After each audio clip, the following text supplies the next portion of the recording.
नमस्कार, स्वागत है आपका सुनो कहानी में। आप सुन रहे हैं आचार्य चतुर्सेन जी के द्वारा लिखित उपन्यास वैशाली की नगरवधू।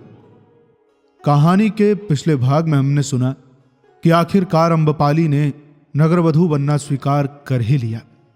अब आगे भाग 4। वैशाली की मंगल पुष्करिणी का अभिषेक वैशाली जनपद का सबसे बड़ा सम्मान था। इस पुष्करिणी में स्नान करने का जीवन में एक बार सिर्फ उसी लिच्छवी को अधिकार मिलता था जो गण संस्था का सदस्य निर्वाचित किया जाता था। उस समय बड़ा उत्सव समारोह होता था और उस दिन गण नक्षत्र मनाया जाता था।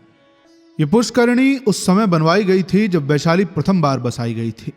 उसमें लिच्छवियों के उन पूर्वजों के शरीर की पूतगंध होने की कल्पना की गई थी जिन्हें आर्यों ने व्रात्य करके बहिष्कृत कर दिया था और जिन्होंने अपने भुजबल से अष्टकुल की स्थापना की थी। इस समय लिच्छवियों के अष्टकुल के कुल 999 सदस्य ही ऐसे थे जिन्हें इस पुष्करिणी में स्नान करने की प्रतिष्ठा प्राप्त हो चुकी थी। अन्य लिच्छवी भी इसमें स्नान नहीं कर सकते थे, औरों की तो बात ही क्या। बहुत बार आर्य सम्राटों और उनकी राजमहर्षियों ने इस पुष्करिणी में स्नान करने के लिए वैशाली पर चढ़ाई की, परंतु हर बार उन्हें लिच्छवी तरुणों के बाणों से विद्ध होकर भागना पड़ा। इस पुष्करिणी पर सदैव नंगी तलवार का पहरा रहता था और उस पर तांबे का एक जाल बिछा हुआ था। कोई पक्षी भी उसमें चोंच नहीं डुबो सकता था। यदि कोई चोरी छिपे इस पुष्करिणी में स्नान करने की चेष्टा करता तो उसे निश्चित ही प्राणदंड मिलता था। यह पुष्करिणी छोटी सी किंतु अति स्वच्छ और मनोरम थी। इसके चारों ओर श्वेत संगमरमर के घाट और सीढ़ियां बनी थीं। स्थान स्थान पर छत्र और अलिंद बने हुए थे जिन पर खुदाई और पच्चीकारी का अति सुंदर काम किया हुआ था। पुष्करिणी का जल इतना निर्मल था कि उसके तल की प्रत्येक वस्तु स्पष्ट दिख पड़ती थी। उसमें अनेक रंगों के बड़े बड़े कमल खिले थे। समय समय पर उसका जल बदलकर तल साफ कर दिया जाता था। पुष्करिणी में संध्या समय बहुत सी रंग बिरंगी मछलियां क्रीड़ा किया करती थी। पुष्करिणी के चारों ओर जो कमल वन था उसकी शोभा अनोखी मोहिनी शक्ति रखती थी। तो ये थी वैशाली की मंगल पुष्करिणी। अम्बपाली लिच्छवी थी और वैशाली के जनपद कल्याणी का पद उसे मिला था। उस विशेषाधिकार के तौर पर वैशाली के जनपद ने सम्मान दिया था उसे। 3 दिन से इस अभिषेक महोत्सव की धूम वैशाली में मची थी। उस दिन अम्बपाली शोभा यात्रा बनाकर पहली बार सार्वजनिक रूप में वैशाली के नागरिकों के सामने अनवगुंठनवती होकर निकलने वाली थी। उसे देखने को वैशाली का जनपद अधीर हो गया था। नागरिकों ने विविध रंग की पताकाओं से अपने घर, विथी, हाट और राजमार्ग सजाए थे। मंगल पुष्करिणी पर फूलों का अनोखा श्रृंगार किया गया था। कदाचित उस दिन वैशाली जनपद की संपूर्ण कुसुम राशि वहीं आ जुटी थी। 3 दिन से गणनक्षत्र घोषित किया गया था और सब कोई आनंद उत्सव मना रहे थे। पहर दिन चढ़े। उस मनोरम वसंत के प्रभात में नील पदम प्रसाद से देवी अम्बपाली की शोभा यात्रा चली। उसका विमान विविध वर्ण के फूलों से बनाया गया था। उस पर देवी अम्बपाली केवल अंतर्वास और उत्तरीय पहने लज्जावनत मुख बैठी, निराभरण होने के कारण तारकहीन उषा की सुषमा धारण कर रही थी। वो फूलों के ढेर में एक सजीव पुष्प गुच्छ सी प्रतीत हो रही थी। लज्जा और संकोच से जैसे उसकी आंखें झुकी जा रही थी। उसका मुंह रह रहकर लाल हो रहा था। उसकी सुडौल शुभ्र ग्रीवा, उज्ज्वल उन्नत वक्ष और लहराते हुए चिक्करण कुंतल, उसमें गुंथे हुए ताजे विविध रंगों के कुसुम, इन सब की शोभा अपार थी। शोभा यात्रा में आगे वाद्य बज रहे थे। उसके पीछे हाथियों पर ध्वज पताका और निशान थे। उसके पीछे उज्ज्वल परिधान पहने दासियां स्नान और पूजन की सामग्री लिए चल रही थी। इसके पीछे अम्बपाली का कुसुम विमान था। उसे घेरकर वैशाली के सामंत पुत्र और शेठी पुत्र अम्बपाली पर पुष्पगंध की वर्षा करते चल रहे थे। नगर जन अपने अपने मकानों से पुष्पगंध फेंक रहे थे। चारों ओर रंगीन पताकाएं ही पताकाएं चमक रही थीं। सबसे पीछे नागरिक जन चल रहे थे। पुष्करिणी के अंतर द्वार के इधर ही सब लोग रोक दिए गए। केवल शेठी पुत्र और सामंत पुत्र ही भीतर कमलवन में जा सके। इसके बाद घाट पर उन्हें भी रोक दिया गया। केवल गण सदस्य ही वहां जा पाए। शोभा यात्रा रुक गई। लोग जहां तहां वृक्षों की छाया में बैठकर गप्पे हाँकने लगे। पुष्करिणी के घाट पर खड़गधारी भट्ट पंक्तियां बांधकर खड़े थे। उन सब की पीठ पुष्करिणी की ओर थी। गणपति ने हाथ का सहारा देकर अम्बपाली को विमान से उतारा और धीरे धीरे उसे पुष्करणी की सीढ़ियों पर से उतारकर जल के निकट तक ले गए। फिर उन्होंने पुष्करणी का पवित्र जल हाथ में लेकर अम्बपाली के अंजलि में दिया और कहा, कहो देवी अम्बपाली, मैं वज्जी संघ के अधीन हूं। अम्बपाली ने ऐसा ही कहा। तब गणपति ने उसे जल में और एक सीढ़ी उतारकर घुटनों तक पानी में खड़े होकर बोला, कहो देवी अम्बपाली, मैं वैशाली के जनपद की हूं। गणपति ने अब कमर तक जल में घुसकर कहा, कहो देवी अम्बपाली, क्या तुम लिच्छवियों की 7 मर्यादाओं का पालन करोगी? अम्बपाली ने मृदु कंठ से स्वीकृति दी। तब गणपति ने उच्च स्वर से पुकार कर कहा, भंते आयुष्मान सब कोई सुने, मैं अष्टकुल के वज्जी तंत्र की ओर से घोषित करता हूं कि देवी अम्बपाली वैशाली की जनपद कल्याणी है। वे आज वैशाली की नगर वधु घोषित की गई। उन्होंने सुगंधित तेल से अम्बपाली के सिर पर अभिषेक किया और फिर उसका मस्तक चूमा और इसके बाद वे जल से बाहर निकल आए। गण सदस्यों ने गंध पुष्प अंबाली पर फेंके। सामंत पुत्र और शेठी पुत्र हर्षनाद करने लगे। अम्बपाली ने 3 डुबकियां लगाई। महीन अंतरवासक उसके स्वर्ण गात्र से चिपक गया। उसका अंग सौष्ठव स्पष्ट दिख पड़ने लगा। केश राशि से मोतियों के बूंद के समान जल बिंदु टपकने लगे। पुष्करणी से अम्बपाली बाहर निकल आई। विविध वाद्य बजने लगे। दासियों ने उसे नए अंतरवासक और उत्तरीय पहनाए और केशों को झाड़कर हवा में फैला दिया। भांति भांति के गंध माल्य पहनाए गए। तरुणों ने अम्बपाली पर गंध पुष्प और अंगराग की वर्षा कर दी और फिर इसके बाद अम्बपाली को पारस्य देश के सुंदर बिछावन पर बैठाया गया। इसके बाद गणभोज प्रारंभ हुआ। गण के प्रत्येक सदस्य ने अम्बपाली के पत्तल से कुछ खाया। नील गाय, सूअर, पक्षियों के मांस निधूम आग पर भून भून कर अम्बपाली के सम्मुख ढेर किए जा रहे थे।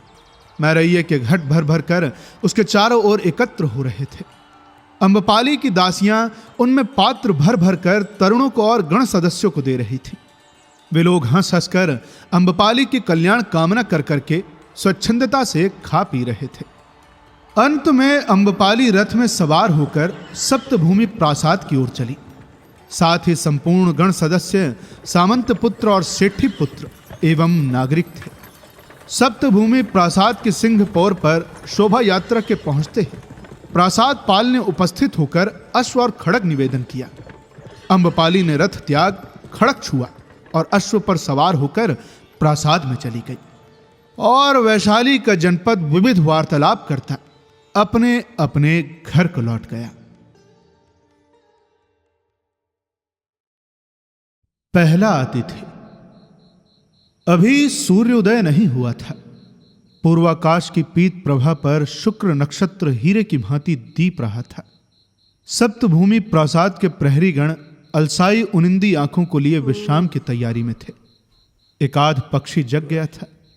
एक तरुण धूली धूसरित मलिन वेश अर्ध विक्षिप्त अवस्था में धीरे धीरे प्रासाद के बाहरी तोरण पर आ खड़ा हुआ। प्रहरी ने पूछा, कौन है?